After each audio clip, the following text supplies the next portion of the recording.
Hi guys, welcome to Salesforce Malayalam. നമ്മളിവിടെ സെയിൽസ്ഫോഴ്സിനെ കുറിച്ചുള്ള എല്ലാ കൺസെപ്റ്റുകളും വളരെ ഡീറ്റെയിൽഡ് ആയിട്ട് എക്സ്പ്ലെയിൻ ചെയ്യുന്നതായിരിക്കും. സോ ഇന്ന് നമ്മൾ ചെയ്യാൻ പോകുന്നത് സെയിൽസ്ഫോഴ്സിനെ കുറിച്ചൊരു ബ്രീഫ് ഇൻട്രൊഡക്ഷൻ വീഡിയോ ആണ്. സോ നമുക്ക് സ്റ്റാർട്ട് ചെയ്യാം. എന്താണ് സെയിൽസ്ഫോഴ്സ് എന്ന് പറയുന്നത്? സെയിൽസ്ഫോഴ്സ് എന്ന് പറഞ്ഞാൽ ബേസിക്കലി ഒരു കമ്പനിയാണ്. 1999 മാർക്ക് ബെനിയോയിഫും പാർക്കർ ഹാരിസും ചേർന്ന് കാലിഫോർണിയയിൽ സ്റ്റാർട്ട് ചെയ്ത ഒരു കമ്പനിയുടെ പേരാണ് സെയിൽസ്ഫോഴ്സ് എന്ന് പറയുന്നത്. ബട്ട് നമ്മളിവിടെ സംസാരിക്കാൻ പോകുന്നത് സെയിൽസ്ഫോഴ്സ് എന്ന് പറഞ്ഞ കമ്പനിയെ കുറിച്ചല്ല, സെയിൽസ്ഫോഴ്സ് എന്ന് പറയുന്ന ആപ്ലിക്കേഷനെ കുറിച്ചാണ്, അഥവാ സെയിൽസ്ഫോഴ്സ് എന്ന് പറയുന്ന സോഫ്റ്റ്വെയറിനെ കുറിച്ചാണ്. സോ സെയിൽസ്ഫോഴ്സിനെ കുറിച്ച് പറയുമ്പോൾ അവരുടെ ഭാഷയിൽ പറഞ്ഞാൽ സെയിൽസ്ഫോഴ്സ് എന്ന് പറഞ്ഞാൽ ദ വേൾഡ്സ് നമ്പർ 1 CRM എന്നാണ്. വെറും CRM അല്ല, കുറച്ചുകൂടി എലാബറേറ്റ് ചെയ്ത് പറഞ്ഞു കഴിഞ്ഞാൽ the world's number 1 cloud based CRM എന്ന് വേണം പറയാൻ. ഓക്കെ, ഞാനിപ്പോൾ ഇവിടെ രണ്ട് ടെർമിനോളജീസ് പറഞ്ഞു. ഒന്ന് ക്ലൗഡ് ബേസ്ഡ്, മറ്റൊന്ന് CRM. നമുക്കിത് ഓരോന്നും എന്താണെന്ന് നോക്കാം. So first, what is cloud? എന്താണ് ക്ലൗഡ്? ക്ലൗഡ് കമ്പ്യൂട്ടിംഗ് എന്ന് പറയുന്നത് ഇപ്പം നമുക്ക് എല്ലാവർക്കും അറിയാവുന്ന ഒരു കാര്യമാണ്. ഇപ്പം നമ്മൾ ഫോണിൽ ഇപ്പോൾ ഗൂഗിൾ ഫോട്ടോസോ അല്ലെങ്കിൽ ഗൂഗിൾ ഡ്രൈവോ ഒക്കെ യൂസ് ചെയ്യുന്നവരാണെങ്കിൽ തീർച്ചയായിട്ടും നമുക്ക് ക്ലൗഡ് എന്തോന്നോ അതിൻ്റെ ആപ്ലിക്കേഷൻ എന്തോന്നോ ഇപ്പോൾ തന്നെ നമുക്കറിയാം. കാരണം ഇതൊക്കെ ഇത് തന്നെ ഒരു ക്ലൗഡ് ആപ്ലിക്കേഷനാണ്. അതായത് നമ്മുടെ ഫോണിനകത്തുള്ള ഡേറ്റാസ്, ഫോർ എക്സാമ്പിൾ കോണ്ടാക്ട്സ് ആയിക്കോട്ടെ, വീഡിയോസ് ആയിക്കോട്ടെ, ഫോട്ടോസ് ആയിക്കോട്ടെ, നിങ്ങളത് നിങ്ങളുടെ ഗൂഗിൾ ഡ്രൈവിലോട്ട് മൂവ് ചെയ്ത് കഴിഞ്ഞാൽ നിങ്ങളുടെ ഫോണിനകത്ത് നിന്ന് ആ ഡേറ്റ മുഴുവൻ എന്താ പറയുക നഷ്ടപ്പെട്ടു പോയാലും, ഡിലീറ്റ് ആയി പോയാലും, അല്ലെങ്കിൽ നിങ്ങളുടെ ഫോൺ തന്നെ നഷ്ടപ്പെട്ടാലും നിങ്ങളുടെ ഡേറ്റ ഒരിക്കലും നഷ്ടപ്പെടുന്നില്ല. അത് എപ്പോഴും സെക്യൂർഡ് ആയിരിക്കും. അപ്പോൾ നിങ്ങൾക്കത് ലോകത്തിൻ്റെ ഏതൊരു ഭാഗത്ത് നിന്നും തീർച്ചയായിട്ടും നിങ്ങൾക്കത് റിട്രീവ് ചെയ്തെടുക്കാൻ പറ്റും. ഇതൊരു ക്ലൗഡ് കമ്പ്യൂട്ടിംഗ് ആപ്ലിക്കേഷനാണ്. ഓക്കെ, ബേസിക്കലി എന്താ നമ്മൾ പറയുന്നതെന്ന് പറഞ്ഞു കഴിഞ്ഞാൽ, ക്ലൗഡ് കമ്പ്യൂട്ടിംഗ് എന്ന് പറഞ്ഞാൽ നിങ്ങളുടെ ലോക്കൽ സിസ്റ്റം അത് യൂസ് ചെയ്യാതെ, അല്ലെങ്കിൽ അതിൻ്റെ ജസ്റ്റ് ഒരു സഹായത്തോടു കൂടി എന്താ പറയുക, റിമോട്ടായിട്ട് എക്സിസ്റ്റ് ചെയ്യുന്ന ഒരു ഡേറ്റാ ബേസിനെയോ അതല്ല ഒരു സെർവറിനെയോ ഒരു ഇന്റർനെറ്റിന്റെ മാത്രം സഹായത്തോടു കൂടി ആക്സസ് ചെയ്യുന്ന ഒരു പ്രോസസ്സിനെയാണ് നമ്മൾ ക്ലൗഡ് കമ്പ്യൂട്ടിംഗ് എന്ന് വിളിക്കുന്നത്. അപ്പോൾ ഈ ക്ലൗഡ് കമ്പ്യൂട്ടിങ്ങിന്റെ ഒരു ഗുണമെന്ന് പറഞ്ഞു കഴിഞ്ഞാൽ, എന്താ പറയുക, നിങ്ങൾക്കിപ്പോൾ ഒരു ആപ്ലിക്കേഷൻ ഉണ്ട്, അല്ലെങ്കിൽ ഫോർ എക്സാമ്പിൾ ഇപ്പോൾ ഒരു ഗെയിം ഉണ്ട്. ആ ഗെയിം നിങ്ങളുടെ സിസ്റ്റത്തിൽ വർക്ക് ചെയ്യില്ല. കാരണം എന്ന് പറഞ്ഞാൽ അതിനുള്ള റിക്വയർമെന്റ് നിങ്ങളുടെ സിസ്റ്റത്തിന് ഇല്ല.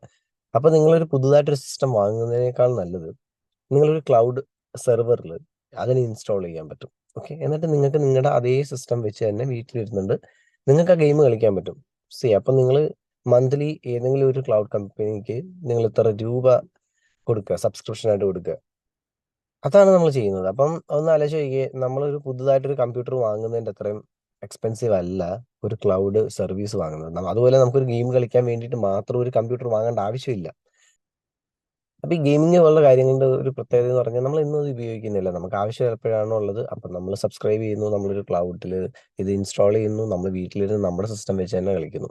നമ്മുടെ സിസ്റ്റത്തിനുള്ള അതിൻ്റെ കോൺഫിഗറേഷൻസ് പോരായെന്നും പറഞ്ഞ് നമ്മുടെ സിസ്റ്റത്തെ നമ്മൾ വലുതായിട്ട് കോൺഫിഗറേഷൻ ചെയ്യേണ്ട കാര്യമില്ല.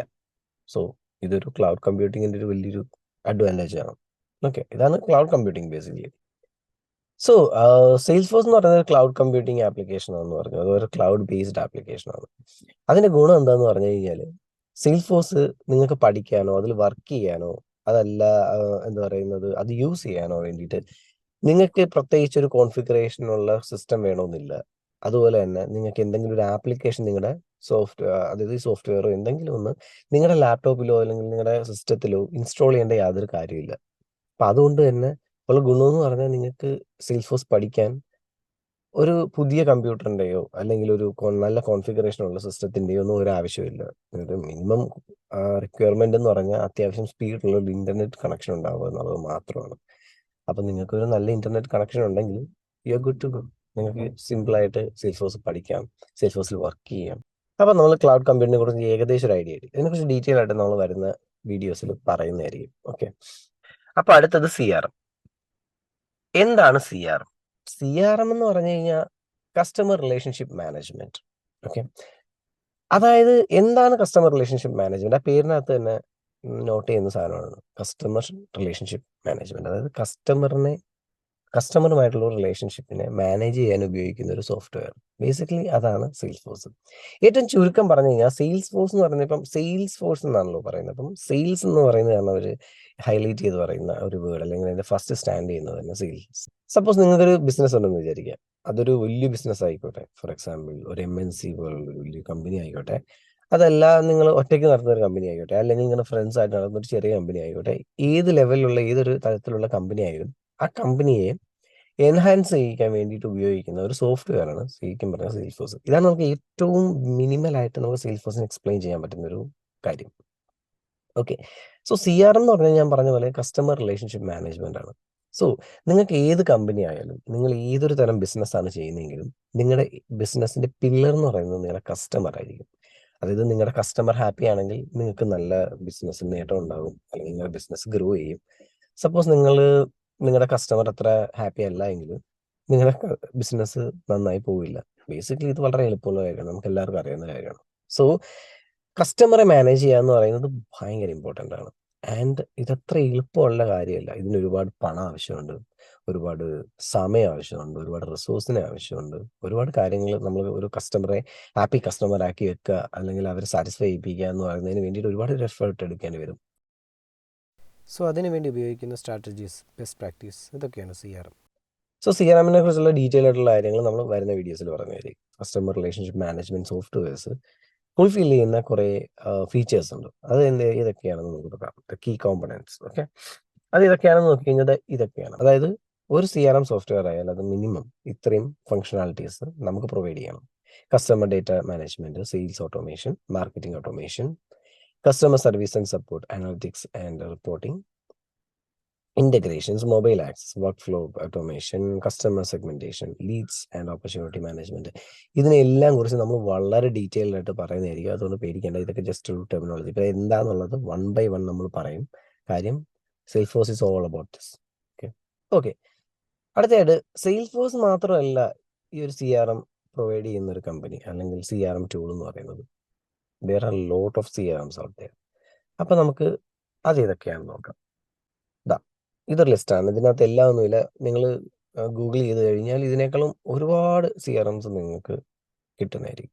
അത്യാവശ്യം പോപ്പുലർ ആയിട്ടുള്ള CRMs ഞാൻ എടുക്കുന്നുള്ളൂ. The first one is from Microsoft. അതുപോലെ തന്നെ ആമസോണിൻ്റെ ഉണ്ട്. ഒരുപാട് വലിയ വലിയ കമ്പനികൾക്ക് CRM ടൂൾസ് ഉണ്ട്. പക്ഷെ അതിനേക്കാളൊക്കെ ഏറെ, ട്രസ്റ്റ് മീ ഗൈസ്, അതിനേക്കാളൊക്കെ വളരെ മുന്നിലാണ് സെയിൽഫോഴ്സ്. അത് അവർ പറയുന്നത് ശരിയാണ്. അവരങ്ങനെ പറയാൻ ഒരുപാട് കാരണങ്ങളുണ്ട്. ശരിക്കും പറഞ്ഞാൽ അവരുടെ സ്ലോഗൻ തന്നെ ഞാൻ പറഞ്ഞില്ലേ, നമ്പർ 1 CRM എന്നാണ് അവർ പറയുന്നത്. കാരണം അവരെ കോമ്പറ്റീറ്റ് ചെയ്യാൻ പറ്റിയ ഒരു CRM ശരിക്കും പറഞ്ഞില്ല. അതിന് കാര്യം എന്താണെന്ന് നോക്കാം. So why Salesforce? ഇത്രയധികം CRM ഉള്ളപ്പോൾ നമ്മൾ എന്തിന് സെയിൽഫോഴ്സ് യൂസ് ചെയ്യണം എന്നുള്ളൊരു ചോദ്യമാണ്. അതിനുള്ളൊരു ഉത്തരവാണ് കോംപ്രഹെൻസീവ് ഫീച്ചർ സെറ്റ്. അതായത് ഇഷ്ടംപോലെ ഫീച്ചേഴ്സ് ഉണ്ട്. ഹ്യൂജ്. അടുത്തത് സ്കെയിലബിലിറ്റിയാണ്. അതായത് ഞാൻ നേരത്തെ പറഞ്ഞ പോലെ നിങ്ങളുടെ ബിസിനസ്സിനനുസരിച്ച് നിങ്ങൾക്ക് സെയിൽഫോഴ്സിനെ കസ്റ്റമൈസ് ചെയ്തെടുക്കാൻ പറ്റും. അതായത് നിങ്ങൾ ഒറ്റയ്ക്ക് ഒരു കമ്പനി നടത്തിയാലും, അതല്ല നിങ്ങൾ 100 പേര് ചേർന്നാണ് കമ്പനി നടത്തുന്നതെങ്കിലും, ഇല്ലെങ്കിൽ നിങ്ങളുടെ കമ്പനി ഒരു MNC ആണെങ്കിലും, ഒരു മൾട്ടിനാഷണൽ കമ്പനി ആണെങ്കിലും, ഏത് രീതിയിലുള്ള കമ്പനിയാണെങ്കിലും, എത്ര ചെറുതായാലും എത്ര വലുതായാലും നിങ്ങൾക്ക് സെയിൽഫോഴ്സ് യൂസ് ചെയ്യാൻ പറ്റും. അടുത്തത് കസ്റ്റമൈസേഷൻ ആണ്. ഞാൻ നേരത്തെ പറഞ്ഞ പോലെ സെയിൽഫോഴ്സിനകത്ത് ഇഷ്ടം പോലെ ഫീച്ചേഴ്സ് ഉണ്ട്. അപ്പം ഈ പറയുന്ന എല്ലാ ഫീച്ചേഴ്സും എല്ലാവർക്കും വേണ്ട. അപ്പം നമുക്ക് വേണ്ട ഫീച്ചേഴ്സ് നമുക്ക് വേണ്ട രീതിയിൽ കസ്റ്റമൈസ് ചെയ്തെടുക്കാൻ പറ്റും. അടുത്തത് ഇൻ്റഗ്രേഷൻ കേപ്പബിലിറ്റീസ്.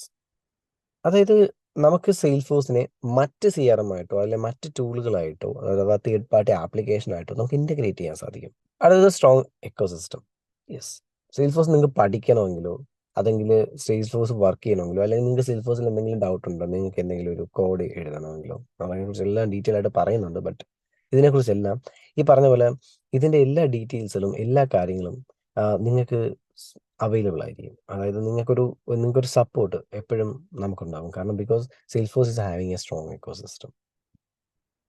അടുത്തത് മൊബൈൽ ആക്സസിബിലിറ്റി ആണ്. നിങ്ങൾക്ക് ഫോണിൽ ഞാൻ പറഞ്ഞ പോലെ യൂസ് ചെയ്യാൻ പറ്റും. നിങ്ങൾക്ക് ഫോണോ, നിങ്ങൾക്ക് ലാപ്ടോപ്പ് തന്നെ വേണമെന്ന് യാതൊരു നിർബന്ധമില്ല, അല്ലെങ്കിൽ സിസ്റ്റം തന്നെ യൂസ് ചെയ്യണമെന്നൊരു നിർബന്ധമില്ല.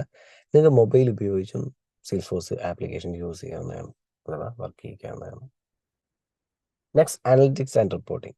So analytics and reporting tool already സെയിൽഫോഴ്സിനകത്ത് അവൈലബിൾ ആണ്. മറ്റ് പല CRMസിനും നമ്മൾ എക്സ്റ്റേണൽ ആയിട്ടുള്ള റിപ്പോർട്ടിംഗ് ടൂൾസ് ഒക്കെ യൂസ് ചെയ്യണമെങ്കിൽ സെയിൽഫോഴ്സിന് അതിൻ്റേതായിട്ടുള്ള റിപ്പോർട്ടിംഗ് ടൂൾ ഉണ്ട്. And it's very large and very useful. And next, community and support. Yes, നിങ്ങൾക്ക് സെയിൽഫോഴ്സ് പഠിക്കാൻ ഒരുപാട് വഴികളുണ്ട്. നിങ്ങൾക്ക് സെയിൽഫോഴ്സ് തന്നെ ഒരു പ്ലേ ഗ്രൗണ്ട് പ്രൊവൈഡ് ചെയ്യുന്നുണ്ട്, ട്രെയിൽ ഹെഡ് എന്ന് പറയും. സോ നിങ്ങൾ ട്രെയിൽ ഹെഡിൽ കയറി കഴിഞ്ഞാൽ നിങ്ങൾക്ക് പഠിക്കാനുള്ള എല്ലാ ടോപ്പിക്സുകളും, സെയിൽഫോഴ്സുമായിട്ട് റിലേറ്റഡ് ഉള്ള എല്ലാ ടോപ്പിക്സുകളും അതിൽ അവൈലബിൾ ആണ്. നിങ്ങൾക്ക് സ്വന്തമായിട്ട് അത് പഠിക്കാൻ പറ്റും. അതായത് സെയിൽഫോഴ്സിന് ഒരു വലിയ കമ്മ്യൂണിറ്റി ഉണ്ട്. അതുപോലെ തന്നെ നിങ്ങൾക്ക് എന്തെങ്കിലും സംശയങ്ങളുണ്ടെങ്കിൽ അല്ലെങ്കിൽ നിങ്ങളുടെ ഡൗട്ട് ക്ലിയർ ചെയ്യാൻ വേണ്ടിയിട്ട് സെയിൽഫോഴ്സിന് അതിൻ്റെ ഒരു ഡെഡിക്കേറ്റഡ് ആയിട്ടുള്ള സപ്പോർട്ട് സിസ്റ്റം ഉണ്ട്. Next, security and compliance. Salesforce സെക്യൂരിറ്റിക്ക് വളരെ ഇമ്പോർട്ടൻസ് കൊടുക്കുന്ന ഒരു കമ്പനിയാണ്, അതോ ഒരു ആപ്ലിക്കേഷനാണ്. അതായത് നിങ്ങളുടെ ഡേറ്റയാണ്, അഥവാ കസ്റ്റമറിൻ്റെ ഡേറ്റയാണ്. സോ ഓരോ ലെവലിൽ ഒരു ഇൻഹെറിറ്റൻസ് ബേസ്ഡ് അല്ലെങ്കിൽ ഓരോ സിനാറിയോ ബേസ്ഡ് ആയിട്ടുള്ള ഒരുപാട് സെക്യൂരിറ്റി ഫീച്ചേഴ്സുകൾ സെയിൽഫോഴ്സിനകത്തുണ്ട്. ഓതൻറ്റിക്കേഷൻ ആയാലും എല്ലാം. ഇതെല്ലാം നമ്മൾ ഡീറ്റെയിൽ ആയിട്ട് പറയുന്നുള്ളതുകൊണ്ടാണ് ഞാൻ ജസ്റ്റ് ഇതിങ്ങനെ പറഞ്ഞു പോകുന്നത്. ഓക്കെ, നമ്മളെല്ലാം ഇതിനെക്കുറിച്ചെല്ലാം വളരെ ഡീറ്റെയിൽഡ് ആയിട്ട് വരുന്ന സെഷൻസിൽ നമ്മൾ പറയുന്നതായിരിക്കും. And next is continuous innovation. Yes, of course. Salesforce innovate ചെയ്തുകൊണ്ടേയിരിക്കുകയാണ്. അതിനുള്ള ഏറ്റവും വലിയ ഉദാഹരണമാണ് സെയിൽഫോഴ്സ് ഡെഡിക്കേറ്റഡ് ആയിട്ടുള്ളൊരു ആർട്ടിഫിഷ്യൽ ഇൻ്റലിജൻസ് സിസ്റ്റം പ്രൊവൈഡ് ചെയ്യുന്നു എന്നുള്ളത്. സോ ഇപ്പോൾ എഐയുടെ കാലമാണ്. അതുകൊണ്ട് തന്നെ സെയിൽഫോഴ്സിൻ്റെ ലൈൻസ്റ്റീൻ GPT എന്ന് പറയുന്ന ഒരു AI ടൂൾ ഇൻട്രൊഡ്യൂസ് ചെയ്യുന്നുണ്ട്. അപ്പം അത് ഇറ്റ്സ് എബൌട്ട് ടു റിലീസ്. അപ്പം അത് ഭയങ്കര ഭയങ്കര ഒരു റെവല്യൂഷനാണ്. കാരണം പണ്ടത്തെ കാലത്ത് ഒരു അഡ്മിന് ഏതെങ്കിലും ഒരു ചെറിയ രീതിയിൽ കോഡ് ചെയ്യാൻ വേണ്ടിയിട്ട് ഒരു ഡെവലപ്പറെ ഡിപ്പെൻഡ് ചെയ്തിരുന്ന ഒരു സമയം ഉണ്ടായിരുന്നു. പക്ഷേ ഇപ്പോൾ അതിൻ്റെ ആവശ്യമില്ല. കാരണം നമുക്ക് സിൻടാക്സോ കാര്യങ്ങളോ ഒന്നും വേണ്ട. നമുക്ക് എന്താ പറയുക, നമ്മുടെ ഐഡിയ മാത്രം മതി. നമുക്കൊരു നല്ല ഐഡിയ ഉണ്ടെങ്കിൽ നമ്മുടെ ഐഡിയ എക്സിക്യൂട്ട് ചെയ്യാൻ വേണ്ടിയിട്ട് നമുക്കൊരു ഫ്ലോ ക്രിയേറ്റ് ചെയ്യാനോ അതല്ല ഒരു എപെക്സ് കോഡ് റൈറ്റ് ചെയ്യാനോ വേണ്ടിയിട്ട് നമുക്ക് മറ്റൊരാളുടെ ആവശ്യമില്ല. നമുക്കൊരു ഐൻസ്റ്റീൻ GPT ഉണ്ട്. സോ അതിനോട് മാക്സിമം നമുക്ക് വേണ്ട റിക്വയർമെന്റ് എന്താന്ന് പറഞ്ഞാൽ അത് മനസ്സിലാക്കി നമുക്ക് വേണ്ട ഔട്ട്പുട്ട് തരാൻ കേപ്പബിലിറ്റി ഉള്ള ഒരു ആർട്ടിഫിഷ്യൽ ഇന്റലിജൻസ് സിസ്റ്റത്തെയാണ് അവർ ഡെവലപ്പ് ചെയ്തുകൊണ്ടിരിക്കുന്നത്. It's A huge actually. അതുപോലെ ഒരുപാട് കാര്യങ്ങൾ, ഇന്നോവേറ്റീവ് ആയിട്ടുള്ള കാര്യങ്ങൾ സെയിൽഫോഴ്സ് കൊണ്ടുവരുന്നുണ്ട്. സോ ഇതൊക്കെയാണ് വൈ സെയിൽഫോഴ്സ് എന്നുള്ളതിൻ്റെ ഏതാനും ചില എക്സാമ്പിൾസ്. പക്ഷേ ഇത് മാത്രമല്ല, ഒരുപാട് ഫീച്ചേഴ്സ്, ഒരുപാട് കാര്യങ്ങൾ സെയിൽഫോഴ്സ് പ്രൊവൈഡ് ചെയ്യുന്നുണ്ട്. അതിനെക്കുറിച്ച് എല്ലാം നമ്മൾ ഡീറ്റെയിൽ ആയിട്ട് എക്സ്പ്ലെയിൻ ചെയ്യുന്നതായിരിക്കും. ഓക്കെ, അപ്പം അതുകൊണ്ട് എല്ലാവരും ചാനൽ സബ്സ്ക്രൈബ് ചെയ്യുക. Okay, then yeah, that's it. ഇന്നത്തേക്ക് ഇത്രയേ ഉള്ളൂ. അടുത്ത ഡീറ്റെയിൽ ആയിട്ടുള്ള വീഡിയോസുമായിട്ട് നമ്മൾ വീണ്ടും വരുന്നതായിരിക്കും. Stay tune. Thank you all.